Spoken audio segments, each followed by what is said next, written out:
Hey y'all, welcome back to our channel. I am here with another one. I'm here with my beautiful fiance Joe, and we are talking all things Married at First Sight. So we are here and we are on episode 8. Yeah. 8. Okay. And this episode is You Can Get Out of This. Okay. Pack your things and go. And we open up this episode with, let me stop. First of all, we did a live last week, and I wanted to stop and say, shout out to all of y'all who came through on our live on the Versus night. So shout out to Gladys, Dana, Chandy, Miss Deborah, Fatima, Salima. We appreciate all the love. Tanea, thank you guys so much for coming through and having the conversation with us. It was so much fun. Yeah, it was fun. So let us know, bust down, if you want us to do that again, because I had a good time. I don't know if you had a good time, but I had a good time. So we could do that again, okay? But we are here to talk about episode 8, You Can Get Out of This. And the episode opens up with Olivia and Brett. And Olivia is at lunch with her friend. And I like this episode because they're incorporating friendships. Yeah. And this is really good because I think relationships are only as strong as their foundation sometimes. Like, you know what I mean? If you got a bunch of people around you who like, girl, you can go ahead, kick rocks and leave him, then that's the energy you'll have throughout your relationship, as opposed to having people who are like, listen, this stuff takes work. And that's why I enjoyed the conversation Olivia had with her friend, and she explained to her friend the argument that her and Brett had on the honeymoon about him not feeling comfortable with being rated. Yeah. And how that was a blow up. And then they came back and they had the conversation with Pastor Kyle, and the idea that she's not a budgeter or can't account for her funds, even though they're hers, was an issue for them. And I really did enjoy the girlfriend's banter and how she asked Olivia probing questions, like, how did that make you feel? What did he mean by that? Like, open-ended questions. And I thought that was so important, because sometimes you will tell your friend something and they feel like that's a moment to give you their opinion. And a lot of times your friend don't really need your opinion. They just need you to listen. They just need to know that somebody can help them sort their thoughts. You know what I mean? And I thought that she just told her straight up, like, communication and marriage takes work.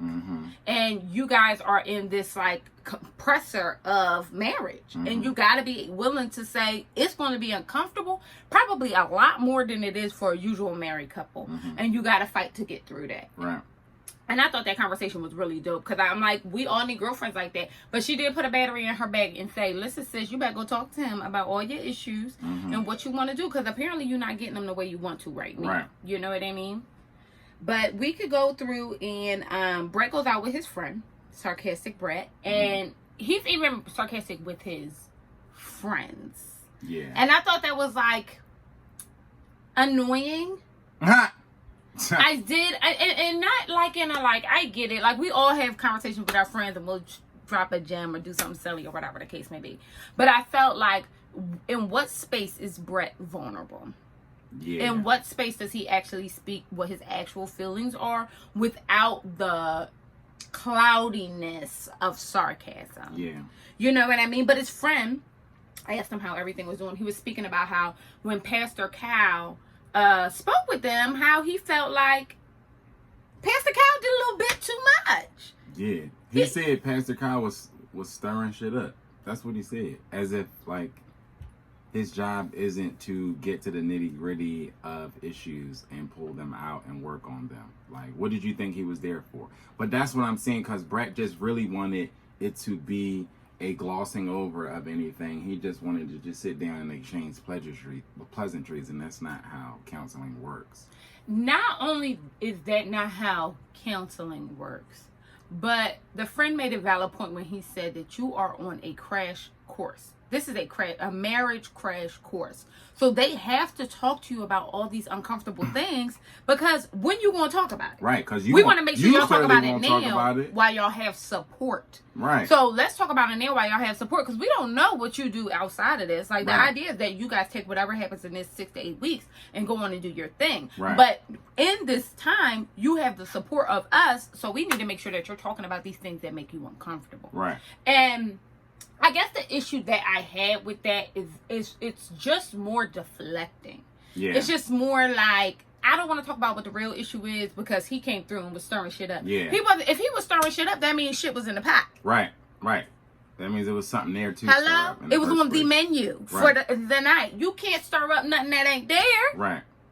So my thing is, like, I felt like I just am really I'm trying to root for Brett because I kind of understand his personality, but I'm also in this space where I'm like, a lot of this is childish. Yes. And you all and you all as a conglomerate, it's only about 2 of y'all, maybe 3 of y'all in here who understand exactly what you signed up for. Right. A lot of y'all are on Family Feud right now. Yeah. You know what I mean? But the show is called Married at First Sight. Right. A lot of y'all are not really in tune with the fact that you have married a human being and this is real. Yeah. And the biggest issue that I had with what Brett said was him talking about a budget is what responsible people do.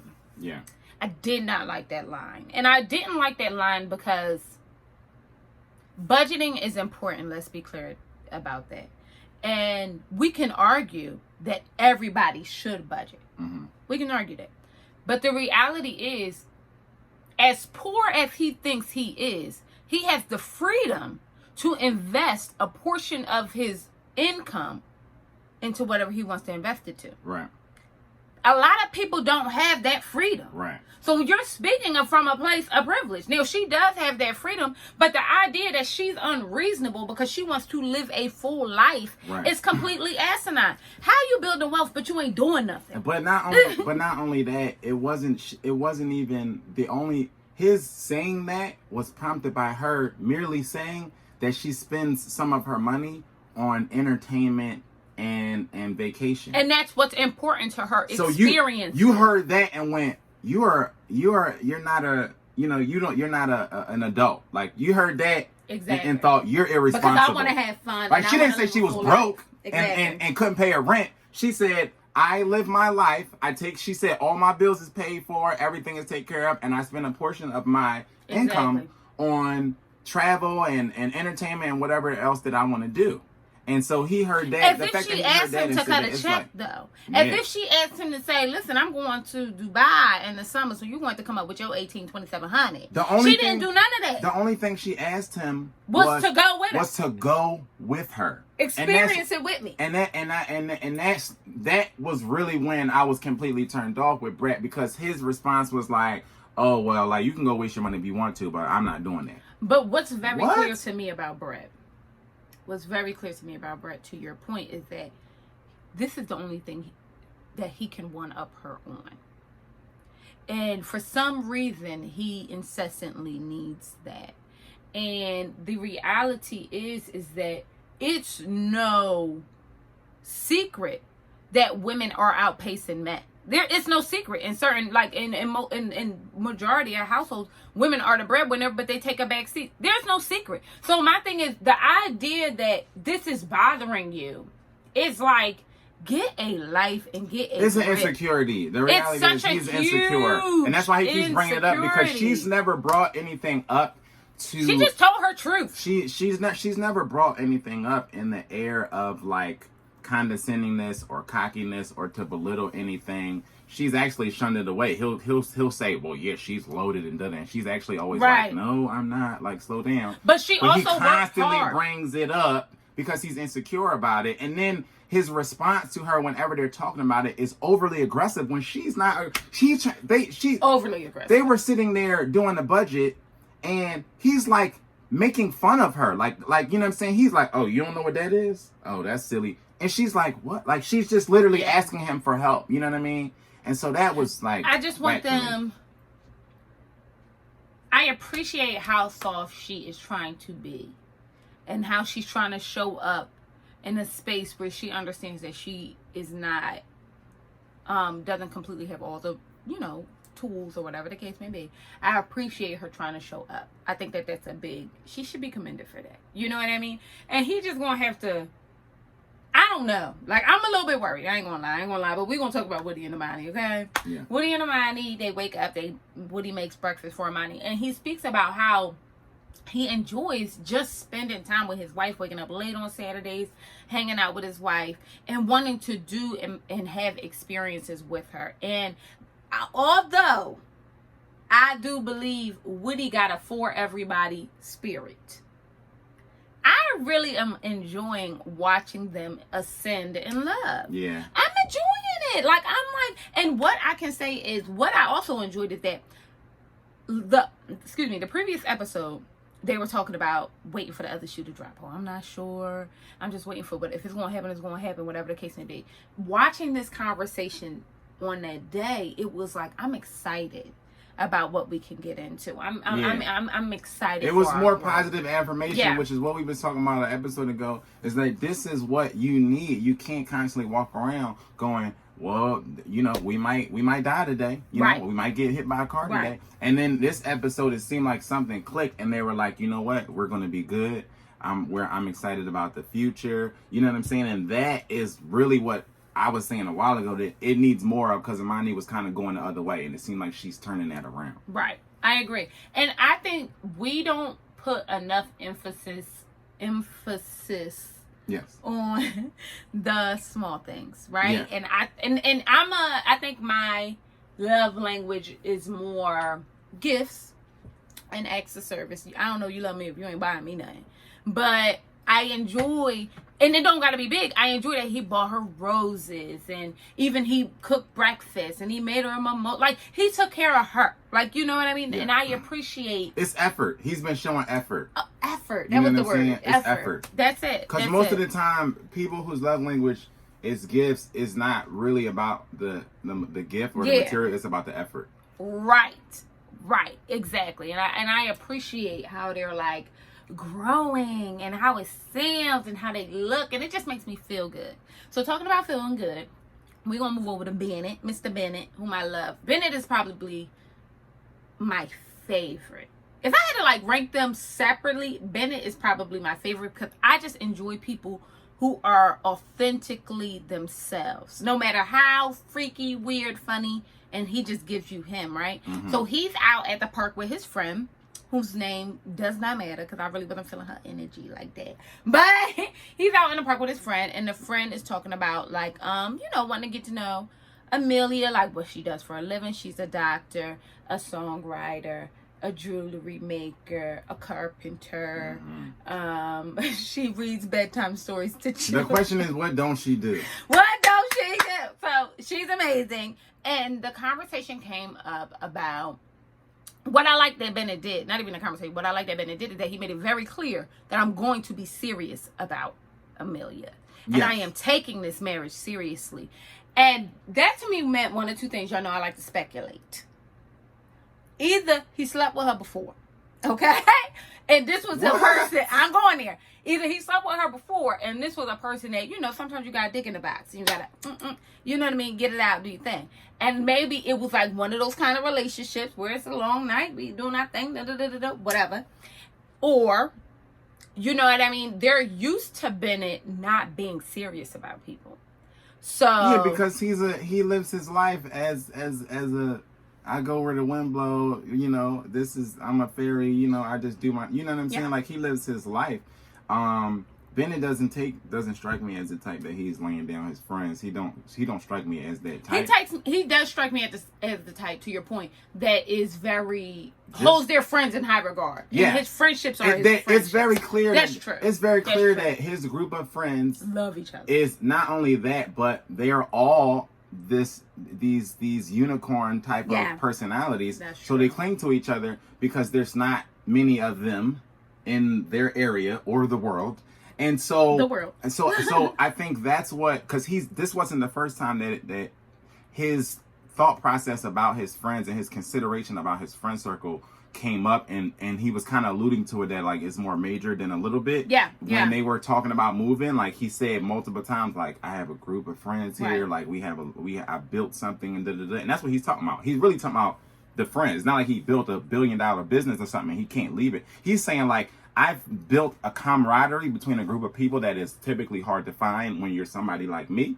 And so that's what I got from him talking to his friend. And that's what I kind of got from the friend when she was just kind of like, Like, I don't want you to go, because they're just a tight, super tight knit group. It seems like they're just a super tight knit group. And it really does give that off. Like, it really does give off, like, tight knit, intimate, all of those things.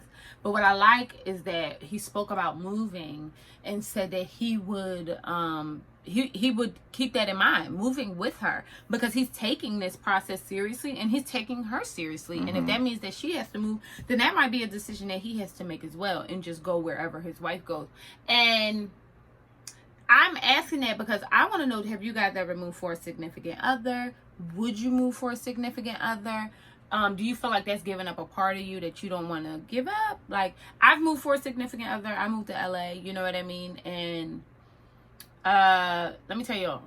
And it was a struggle, but it was like really, it was the most, probably one of the top 2, maybe 3 most rewarding things I've done in my life. Like, you know what I mean? Like, and for me, outside of our relationship, for me, it was a big deal to take that kind of step and live freely and do my thing and advocate for myself and work and all the stuff like that. So it gave me such a litany of resources that I didn't know I had to tap into to move. And I think that that's a big deal. Like, you know what I mean? I think that him even saying that he is thinking about that is a big deal.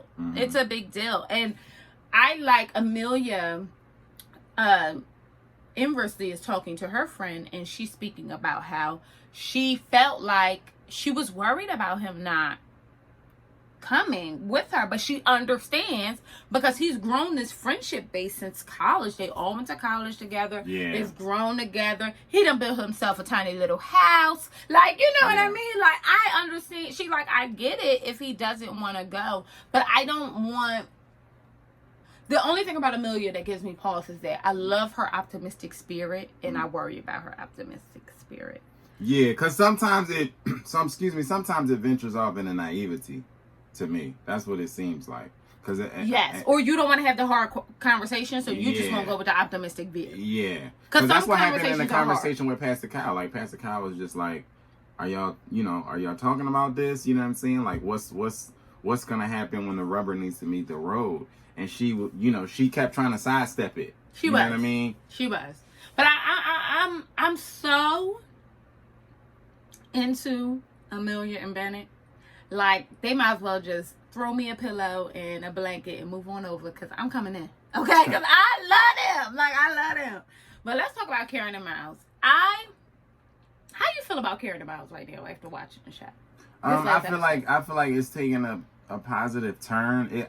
I see them in a better light than I did than just the previous 7 weeks, right? Because they were really on a race to the bottom for me. And I see Karen warming up to him a little bit more. I still don't see her giving the effort and kind of trying to meet him where he is. Like, I still don't see that. Like, we were talking about how they touch more, and it looks like they're, still, they might be a little closer a lot more often. But in watching that's still always initiated by Miles. Yes. Right? So they might touch more, they might be closer, they might be a little bit more handsy more, but it's still just because of Miles pushing the envelope. You know what I mean? So that's my take on them. I need her to like come a little bit closer, because he's doing a lot, and he's been doing a lot for a long time, seemingly like kind of solo. You know what I mean? Right. And he's going to get weary of that. And that's kind of what Pastor Kyle was saying to him. Like, yo, you need to advocate for what you need, because it can't just be all about you giving and giving and giving and giving. And the sister came into this episode and low-key said that, like, listen, that's never going to stop. That's who Miles is. Like, he's going to keep giving and giving and trying to be whatever you need him to be. Now, I didn't even get there yet, but I need to put this out there. The sister is my favorite person on the whole goddamn show. Miles' sister, let me say it again, is my favorite person on the entire goddamn show. Do you ever meet somebody, like I've met her, but you ever meet somebody and the energy is just genuine? It's like so earthy and so just like who they are. It's no airs. You're not watching them from across the room rolling your eyes. Nothing like that. It's just like "Ooh, you are you." Mm-hmm. She is so confident to me. Yes. And I enjoy that. Mm-hmm. Like, I really do enjoy that. But to her point, I want to get back to one of the biggest things that I felt Miles did this episode was literally sit down with Karen and say what he needed. Mm-hmm. Like, I need to know what it's going to take, because I like when somebody see me, he had a little sharp haircut. Miles was looking good, okay? And the first thing she should have said was, "Damn, who you cute?" And she was like, that's not her energy. That's not something that she does. But let's park there. Okay, let's park. Because, again, we have to stop coming into relationships. What I don't do. We can't, that is not reality. And that is not a basis for any type of relationship that's going to last past tomorrow. And I think I agree. Not only relationships, but we talking about a marriage. So we talking about till death do you part. You finna do this forever. It's your husband. But you constantly have these stances of, oh, I just don't do that. Or that's just not, what I'm used to. Something like that really, throw that language out. Once you know and you don't do, it's an excuse. It's an excuse. Throw that language out. Stop telling they need to stop telling each other, this is what I do, this is what I don't do, and this is what, you know what I'm saying? Do you know that's how much just stuff lazy. I don't do that I do? 100%. 100%. But that's a part of being in a relationship. Let me pose an argument. Do you believe that what you won't do for one, you will do for another? 100%. Because a lot of stuff that I don't do, that I do now, I've never done for anybody. If it was posed to me to do it, my excuse, my response was, oh, that's just not what I do. When she brought it to me, I said, this is my forever woman. I'm gonna figure it out. I got to do what I got to do. And my thing is, that's where I think Karen is. Karen is, I'll do that for him. I don't know that I'm going to do that for you. Right. That's what Karen is at. And that's what's annoying to me. Because it don't take nothing to see somebody looking good and say, oh, you look good. It don't take nothing. Or to just respond like, I need a little bit more, positive affirmation about your attraction to me. It don't take nothing to say, I can try to do better at that.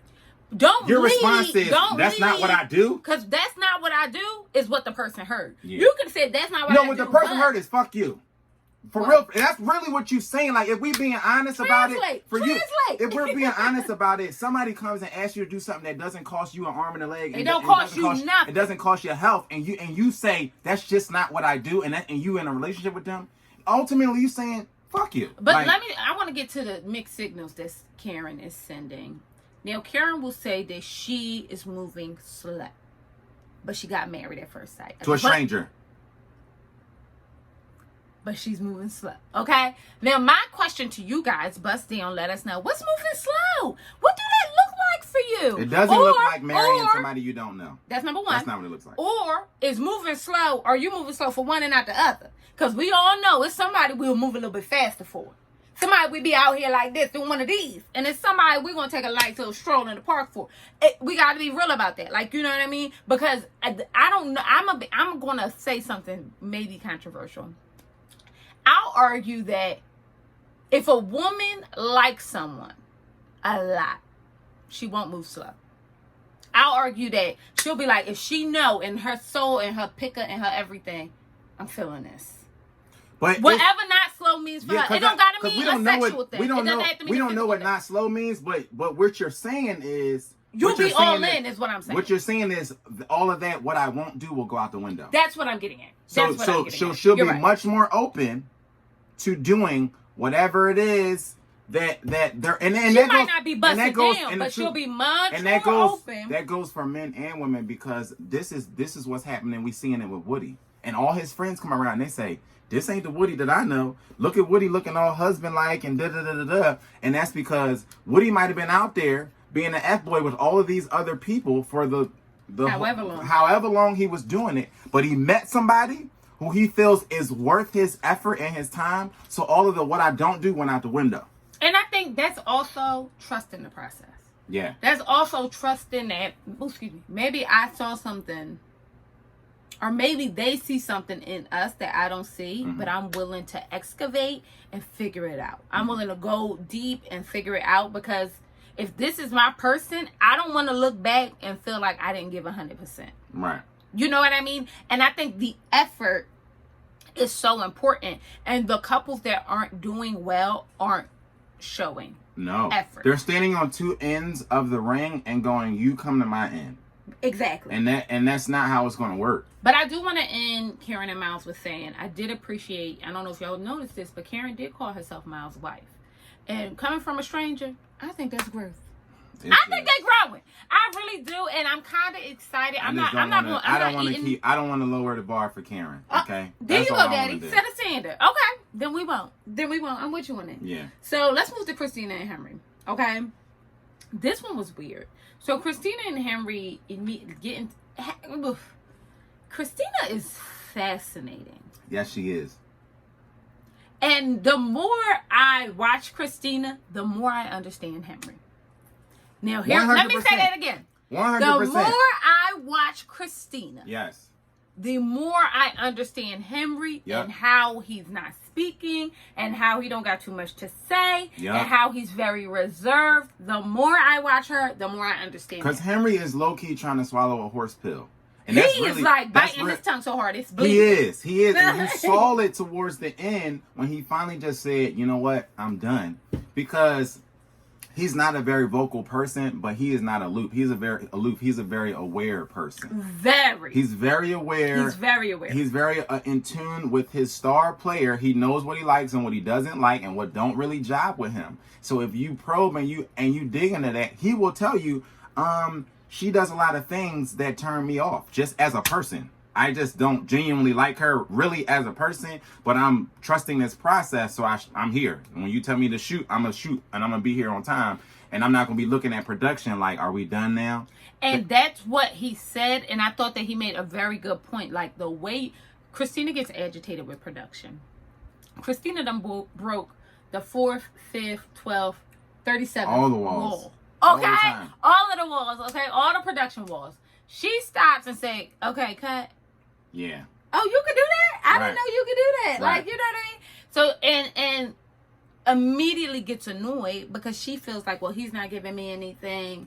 I don't know what to say. I mean, well, y'all gave us games to play, so I guess we're going to play those games. She gave me some. And did all of this. And then he finally comes out of his shell and say, I just think you're impatient. I don't think it matters if you have something to be patient about or not. I think that's who you are. And I thought, you better read a bit. And the whole time this is happening, Henry is sitting there probably looking at production saying, this is what I was talking about.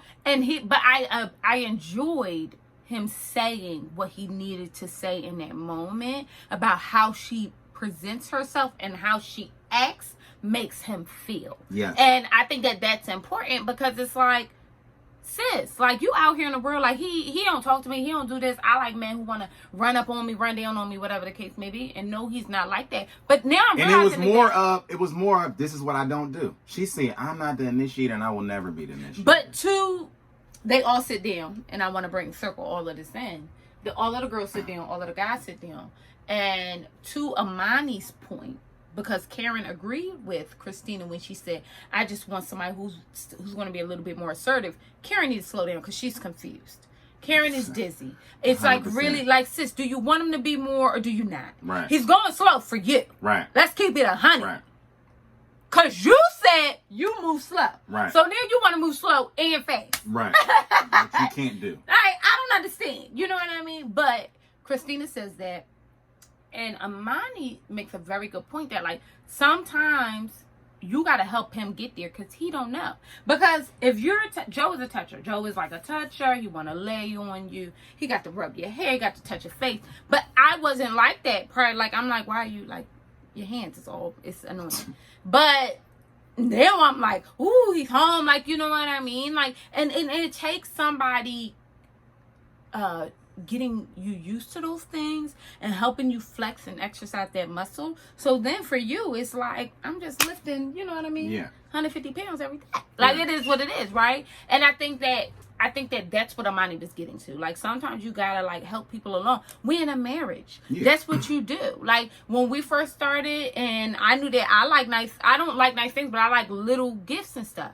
So I bought little gifts all the time, because that's a way that I figure out I'm trying to, like, lead. Like, by example. Amani was saying, be the change you want to see. And sometimes what she was saying. That's what you need to do, even in your relationship. And that's okay. Because you ain't always going to be that person. Right. Somebody's going to pick it up and keep it moving and get y'all to the next phase. Right. And that's just a fact. But if in this moment you recognize that somebody is lacking, what kind of teammate are you that you'll just let them? And then just be like, well, that's not what I do, so I guess we're just at an impasse. That's how you feel about your relationship. Like, no wonder. But she's just antagonistic, and at this point, I feel very bad for Henry.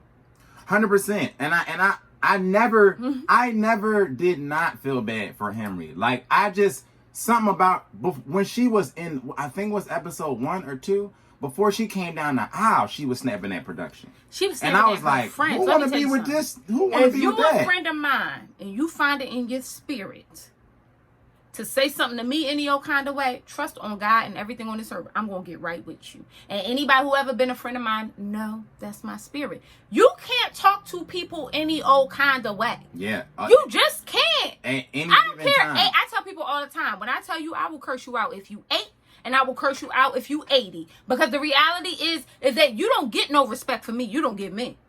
You just don't. So the idea that you can live a life and be nasty to people and be unreasonable and impatient and think that somebody's supposed to show up for you in this nice manner, it's just asinine. And that's why Henry was trying to. That's why Henry act the way he do. To Pastor Kyle what he was saying, and basically, you know, he almost wrote Pastor Kyle a note on a napkin. Yeah, like, this is what it is. It's really, this is why I'm having a hard time here. So the girls meet up, the guys meet up, and I actually, more than the girls, I appreciated the guys meeting up. Mm-hmm. And I appreciate the guys meeting up because I like when Henry, to me, is like the runt of the group. Mm-hmm. Okay? Not because I don't think he's like a viable candidate, but because I feel like he needs a little bit more help going along. Yeah. And I enjoy watching him around the guys because I feel like they help him along, especially Woody. Like, as I believe that Henry is like really good at being an observer and everything. Like, he's a seer in that way. I believe that Woody is the same. Mm-hmm. Like, Woody has a way of like helping you along. Like, if you initiated something, she'd be right in with you. Yeah. You know what I mean? And sometimes you need to hear that. Like, it's okay. But even what he said about Brett was speaking about, well, we can't go to the 5-star hotel. We're going to settle on a 2 or 3 because that's what I can afford. Let me tell you something. If you don't get your ass out there and sell ass so you can make sure I'm sitting up in a 5-star hotel, I don't know what to do with you. Well, it's just, like, we ain't doing it. It's just more of the principle of, I'm going to stake my claim and I'm not moving for you. And underlining is a lack of respect for the person that you are with. Like, this is what I'm going to do. And if you like it or not, if you don't like it, kick rocks. And a lot of these stances are the beginning of the end for these relationships. If you don't come to the table and open and willing to find a common ground, to compromise, to figure it out. You just got to be willing to figure it out. And for you to say things like, well, that's not what I do, so we wouldn't do that. That's a wrap. And also, we have to speak to a poor mentality wrapped up in I'm building wealth. If you don't have, my thing is this, I really am of the belief that you should not have to hustle backwards. LA is an environment where people hustling just to stay up. I don't believe in it. I believe I can live in an environment in which I can afford or even more to be in, and I can live a full life. I believe in that, right? And the issue that I have with Brett is, this the money you make today. That's always my mindset, right? I make good money today. But the amount of money I'm going to make in 10 years, constantly thinking about that because I know that I'll never settle for this salary again in my life. Right. I know that, right? So the idea that you speak about things as if you never will be able to afford them, that's a poor mindset. Yeah. And you're okay with that. And that's what I don't like. Because my thing is, you got a wife now. Y'all have babies. She might not want babies, but let's say you have children. You still gonna be of the belief that, oh, we can't. How you want kids and don't want to spend no money? Right. How do that sound? Right. How do that sound? Like, what do y'all do if you're not spending? You got to spend money when you have, like, when you're growing. You got to spend money when you have a spouse. Period. So forget about the kids. Like, you got to spend money when I do a lot of things right now today that as a single man, I did not do or spend money on. You know what I'm saying? But that's just because I have a spouse now. That's just because it's not just about me anymore. Yeah. And so for you to come into these relationships and go, well, when I was single, this is what I do, so I'm going to still do it. Yeah. Like, you should hear that back and go, wait a minute, something ain't right about that sentence. You're not single anymore. So the philosophies and all of the things and the theories that you had for your life when you were single do not apply anymore. You didn't spend money on vacations. Now you need to. Period. And it's just like, that's not, but what he said, you are going to have to come grips with the fact that your wife makes more money than you. And get over it. And get over it and stop sulking in it. Because you're getting on my nerves. Telling us like it means something. I'm a grown ass man. It don't matter how much money she makes. Right. That don't affect the fact that I'm a grown man and I gotta take care of my household. Right. It does not affect anything.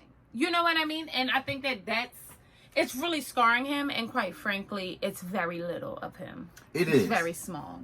But let's move on. They all did game night, and that was I enjoy seeing everybody interact with all of their people and bring everybody together. I really do love that. And then you get to see how everybody else feels. I want to just dive in really quickly into Christina and Henry.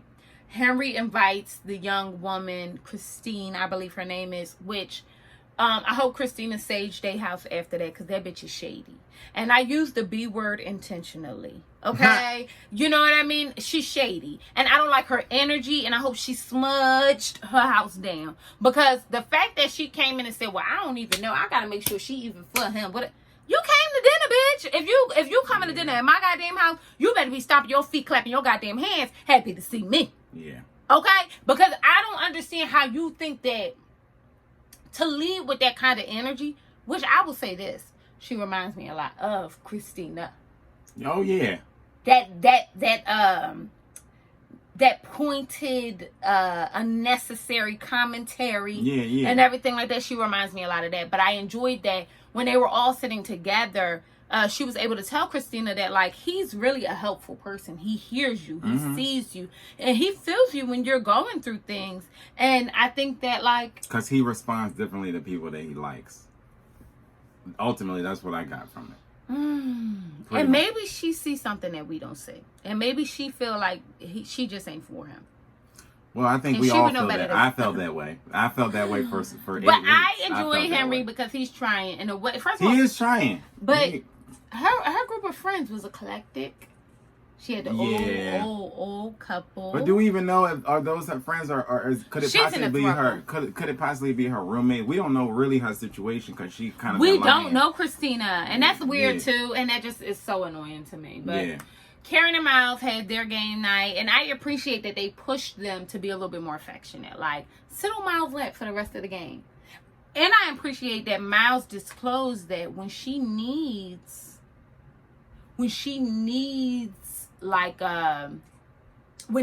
something, like if he was hungry one night, she got up and made him something to eat at midnight. But like, we don't see those things, right? Unless he tells that story. But that to me means that they pushing it forward. They going to figure it out. This is good vibes. Something good is coming from that. Yeah. But I also like when her friends sat down with him and said that, like, a lot of times she telling you it's one way and she don't know.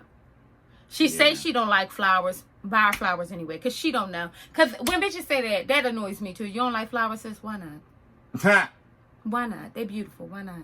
Unless you're allergic and you're going to die, why not, sis? But you know what? I think that's part of... You ain't never had none. That's part of my issue with her. I feel like she's still being hesitant in places where I don't think she should be hesitant, right? Because he's leading you into these opportunities, right? Yeah. These chances for intimacy. And then like I didn't like, they were playing the game and it was, I guess she had to kiss him, and she said, "Well, let me check the card first," or something like that. Like, let me make sure. I don't like that. And it's like you need a second opinion. Look at him. But you need a second opinion to lay a kiss on your husband. Let me tell you something. Like that's whack to me. What's very clear to me is that Miles ain't got no problem meeting women. You know what I mean? Not like in like a, but for real. Let's be for real. And to his sister's point, you like, oh, well, I want to meet the real Miles. And she said, that's him. That's him. You want to meet the real you. And not only that. You don't know who she is. Not only that, but you're low-key self-sabotaging this situation. You're looking for Miles to be your ex-husband or whatever, your ex-boyfriend or whatever the situation was. You know what I'm saying? Because I don't know why you just looked at me like that, but because she ain't had no husband. I want to be real clear about that. I didn't look at you like that. Like, because I think looked at you like, don't give her more grace than she got. Oh no, I just meant that's like what I was looking at she got. like, I just meant like she had one of those. She got cheated on or something, and he had a whole family. Right. And so you're constantly looking for that again, like, and you're gonna look until he becomes that. Almost. It seems like that's her mindset. And then it make you think, did you look until he became that previously? Right. So this just works for you, right. or it doesn't work for you, but you don't know it's not working because you think you're doing everything right. Right. Like, I just am excited to see her come out of her shell. But to your point, it's just like, stop. It's moving like get out your way, child. Like, you know what I mean? But I do appreciate his sister saying, like, that's how he is. You might have to change you. Yeah. You might have to come up, sis. Stop saying what you going to do and just do it. Right. Just do it. We grown. Just do it. Like, you know what I mean? Like, I don't think that, like, it's got to be a hard up for you to just be softer. Right. And I hate to say that because I know that, like, black women have this, like, stigma of not being soft and not being this. And the reality is all of us want a space where we can be that way. So I do get her, but I also am at a point where it's like, I feel like from the outside looking in that you have a space to do that. He's obviously a man who want to love on you. Right. You know what I mean? Like, love on you. And he wants that back from you. And he wants that back. At some point, you got to come to the table and show up. But we're going to get them the benefit of the doubt. We're going to see what's going on next week. But this week, I'm happy. I'm proud of them. But Woody and Amani have theirs as well. And I thought theirs was good. I mean, I knew theirs was going to be. I didn't even think it. I knew that theirs was going to be good. Just because of their banter and the way that the friend said, he don't even call me no more. The cousin said that too. Like, we used to hit in the streets, doing our thing. And Amani was like, don't think that, like, I'm stopping him. Yeah. Like, if y'all want to go out, go out. I want to come sometimes. You know what I mean? I might ask to come, but I want y'all to know that, like, we love y'all and we want to continue to have our relationship and do our thing like we've been doing. But this is what we was talking about. This is Woody adapting for his spouse. You know what? You're right. This is what we were talking about, because Woody could have just been like, I typically go out with my people every 3 weeks, every 3 days. You know what I'm saying? Yeah. And now they like. He's at home. He like, I want to be around her. Yeah. I want to be, a companion to her. So I don't run the streets like I used to. You know what I mean?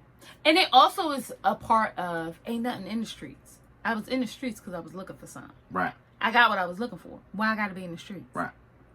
So I'm kind of here for how Woody is, like, responding to this and living in this. And I appreciate how his friends are also to the change in him and how he's becoming this, like, great husband. And I'm just super excited about them. I'm just as excited about them as they are about them. Yeah. My favorite, I don't even want to talk about Olivia and Brett game night because it was whack and nothing really came of it. Yeah. But my favorite game night was Amelia and Bennett's, only because they're my favorites. But after that, it was so creative. So what Amelia and Bennett did, as opposed to, like, really playing a game, they had their friends help them create a mural for their home. Is that not so them? Yeah, it is. It was just so, but it was a beautiful mural when it was all said and done. I'm like, this was a great idea. Like, you know what I mean? Yeah. And how they worked together and helped each other. And even his friends, like, speaking about the relationship and how he wants to be with her and how great she is and how he wants to grow and do more things with her. I just felt like what did Amelia's friend said that Bennett was a hoot. I think she said he was a hoot of a person or something like that. Something like that. But it was dope to me because it's like everybody around them gets because they're eclectic people as individuals, and so they have these eclectic group of friends that when you come together, it's just an eclectic group of people, and that's why Bennett is hesitant to say, "Oh yeah, I'm gonna leave this place," because he probably like it takes a lot to find this. And I mean, for everybody, whomever you are, like. If you find like a person that you just jive with, like it's hard to find that again. Like, you know what I mean? Or recreate that. We had a conversation this weekend about it being like a dopamine hit. Like once you high and you've been high with somebody, it's hard to recreate that high. You know what I mean? You gotta switch gears from then on and say, if I am gonna love, I'm gonna love for this reason. As opposed to looking for that passionate, unbelievable, like awestruck love, like, you know what I mean? And I think that's what I feel like Bennett and Amelia is like growing to. So this episode ends with Henry getting pissed and walking out on the kid. Okay, Henry is tired of Christina's mess, as we all are, because she'll apologize and then do the same mess, and that's a no-go. Yeah. If you've apologized, you understand that what you did was wrong, and you can move on from that. And we can't be dealing with the same thing within the same week. Right. Because then that means your apology was moot. Right. Like, it didn't mean anything. So right. It's like, and I would argue that Christina gets antagonistic with Henry because that's the only time she sees him speak his truth. I feel like Henry doesn't seem. I don't think Henry is hiding anything. You know what I'm saying? Like, I think when they have real conversation, Henry says real things, and he says how he feels. I think they just stay on the surface so much because, you know, she's kind of like in her corner. Like, you know, she'll say something because in the one argument they had, he asked her something that was like more of a probing question, and she was just like, I don't remember what it was. Oh, he asked her, what did your mom used to make you? What was your favorite dish that your mom used to make you? And she was like, I don't know. She was like, yeah, like, I don't know. That's a hard question. So then when she begins to ask him questions, he just gives her straight answers, and it frustrates her. But he said, I was trying to have a conversation with you. Yes. Like, even if you don't answer the question, to be dismissive of the question, I would feel like you don't want to have a conversation. Right. Because you could have said anything. You could have brought up a memory when your mom made you something that wasn't your favorite. Right. Like, I don't know about favorites, but I'm going to tell you what I didn't like that she made. You could have did any of those things. And I think that's what Henry is getting. Because it's evident that Henry can hold a conversation. It's very you look at his friends. They all chatty caddies. Literally, a bunch of caddies who are chatty. Like, you know what I'm saying? I don't even know if he has a male friend. But literally, like, they all are. So it's like, the more you watch Henry and you see understand his friendships and see him in other spaces, the more you realize it's really not him. And I could not agree more. It's just really not him. And I genuinely think that he came here to help him find somebody, and they gave him Cruella de Vil. Yes. And he's like could you imagine emotionally shut down, going on a blind date with a woman that want to eat puppies? But then marrying her? Like, that's him. Like, he literally is like married to Cruella de Vil, and it really is his worst nightmare. And I'm nervous, but I'm so excited about this season. I hope you guys enjoyed this. Bust down, tell us what you are thinking. Are Henry's friends being protective, or are they hating? Buzz down, let us know what you guys are thinking about this episode of Married at First Sight. Thank you so much for joining me and my baby again, and we hope to see you guys later. Bye. Peace.